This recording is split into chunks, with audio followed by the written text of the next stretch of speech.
Screen பிளேல நிறைய பிரச்சனைகள் இருக்குது. எந்த ஒரு காட்சியுமே பெரிய அளவுல சுவாரஸ்யப்படுத்தாம தேமேன்னு போயிட்டு இருக்க மாரி தான் இருந்துச்சு.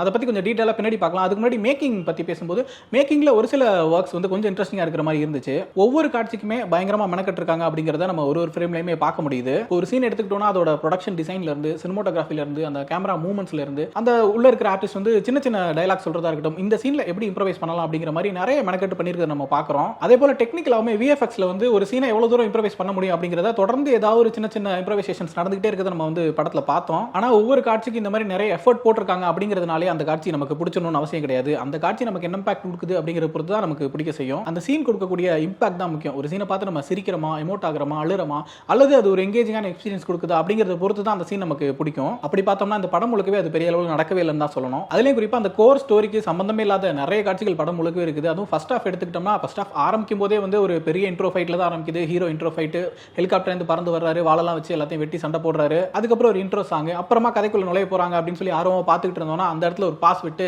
ஹீரோ வந்து ஃபிளாஷ்பேக் சொல்ல ஆரம்பிக்கிறாரு. ஹீரோயினை பத்தி தானே ஃபிளாஷ்பேக் சொல்ல ஆரம்பிக்கிறாரு. சரி லவ் காட்சிகள் வரும் அப்படின்னு சொல்லி பார்த்தோம்னா அங்கேயும் ஒரு ஃபைட், அதுக்கப்புறம் ஹீரோயினை பார்க்குறாரு, அங்க வந்து அவங்களுக்குள்ள ஒரு சண்டை வருது, அப்புறம் ஒரு ரொமான்ஸ் வருது, அப்புறம் ஒரு சாங் வருது, திரும்ப ஒரு ஃபைட் வருது அப்படின்னு சொல்லிட்டு கதைக்கு கொஞ்சம் கூட சம்பந்தமே இல்லாம அரை மணி நேரத்துக்கு மேல படம் ஓடிட்டே இருக்கு. யோசிச்சு பார்த்தோம்னா இந்த படத்துக்கு ஹீரோயின் கொஞ்சம் கூட தேவையில்லை அப்படிங்கிற மாதிரி தான் இருந்துச்சு.